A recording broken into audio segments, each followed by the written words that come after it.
Je me trouve présentement au monastère des Augustines avec la belle Danielle Belli. Bonjour Danielle. Bonjour Christine. Aujourd'hui, on a décidé de se faire un petit moment cocooning pour parler de l'automassage des mains et des pieds. Je reçois beaucoup de questions sur dire comment on fait, quelle huile on prend.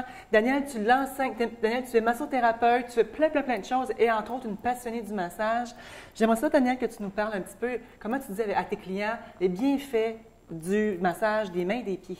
Alors Christine, moi, qu'est-ce que je dis à mes gens quand ils sortent d'un soin avec moi? C'est de poursuivre à la maison le soin qu'ils viennent de recevoir avec le massage, d'automassage des mains. L'automassage des mains et des pieds sont reliés au corps, puis c'est relié avec le système nerveux.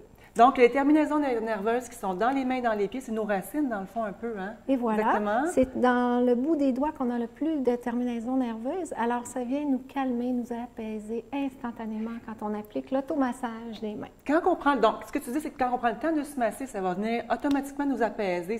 Ça semble un geste anodin, hein, dans le fond, de venir se masser les mains, mais on a vraiment un effet sur le système nerveux apaisant. Tu veux-tu nous montrer, tu m'as parlé, il y en a plusieurs, mais 3 techniques.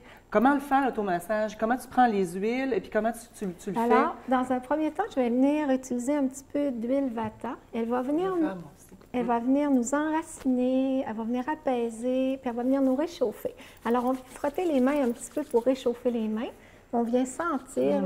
Puis prendre le temps aussi de mettre une intention quand on va pratiquer l'automassage. Ça, c'est important. On active le fait placebo, mais on met une intention de bienveillance, de compassion, de se prendre soin. On connecte avec notre corps. Alors, qu'est-ce qu'on fait? C'est qu'on vient prendre la main droite, on vient faire des petits mouvements circulaires au creux de la main gauche en faisant de légères petites pressions.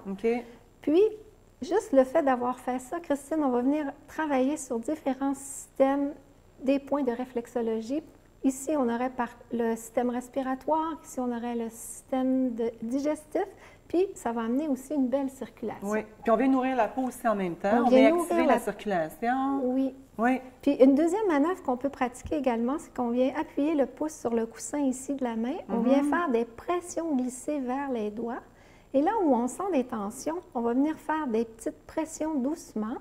Et quand on fait la pression, c'est qu'on vient prendre une bonne respiration et à l'expiration, on fait la respiration et on presse à l'expiration. On relâche ce qui ne nous sert plus. C'est important la respiration, Danielle, parce que ça vient vraiment activer l'oxygénation et la circulation d'énergie. Et voilà, aussi. La circulation d'énergie. Puis, encore une fois, ça vient comme faire un beau petit moment de détente. Ça vient relâcher. Oui.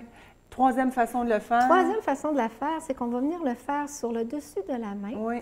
On va venir aussi en même temps bien lubrifier les jointures avec l'huile pour permettre que... Oui, bien, on lubrifie notre voiture, on lubrifie les pistons d'auto. On ne pense jamais à lubrifier les jointures avec des huiles. Il ne faut pas avoir peur d'en mettre de l'huile pour que ça puisse entrer vraiment à l'intérieur. Puis ça va prendre ce qu'on a besoin de recevoir aussi. Puis...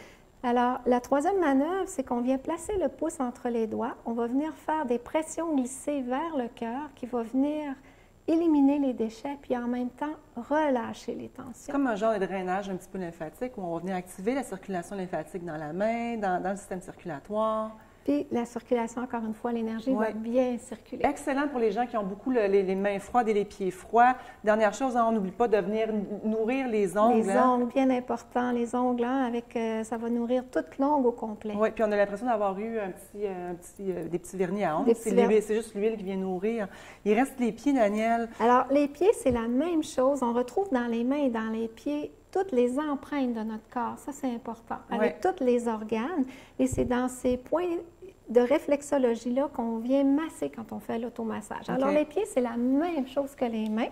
On va venir faire une petite pression circulaire avec le bout des doigts comme ça, comme on a fait pour les mains, finalement, Christine. Ça fait du bien aux pieds, ça les relâche, ça relâche vraiment. Ça relâche vraiment. Et on dit aussi que par les pieds, ça fait encore un plus grand relâchement que les mains. Mais étant donné que les mains sont accessibles à tout temps dans la journée, on a accès aux mains, alors on fait les mains. Mais le soir, on peut très bien venir masser les pieds, c'est encore plus... oui, c'est ça. Plus en profondeur, parce que c'est nos racines, on est toujours debout, on met des talons, on met des souliers, ils sont toujours en compression. Donc, ce que tu dis, Daniel, si je résume bien, c'est que tu peux le faire n'importe quand dans la journée au niveau du massage des mains, au bureau, quand on est stressé, quand on a besoin de se déposer. C'est pas long. Et la texture de la peau change complètement. C'est vraiment une belle façon de nourrir. Alors, quand on a terminé l'automassage des pieds, on retrouve les bons vieux bas de laine de grand-maman ou d'une amie qui nous a tricoté ça, Daniel. Oui. C'est ce que tu proposes aussi. Ou les pantoufles. Ou les pantoufles aussi. Exactement, les pantoufles. C'est vrai. Alors, qu'est-ce qu'on vient faire? Après avoir bien lubrifié, avoir placé notre huile Vata, on vient placer notre beau bas de laine qui fait qu'on garde au chaud. Oui. Même chose que Vata vient faire, hein, il vient réchauffer, oui. Alors on garde cette belle chaleur-là. Puis on peut se coucher avec les bas de laine. C'est un petit truc de grand-mère, mais ça fonctionne très bien donc pour les personnes qui ont les mains et les pieds froides. Un grand merci, belle Danielle, d'avoir pris le temps de nous parler de ça. Merci, c'est à toi aussi. Oui.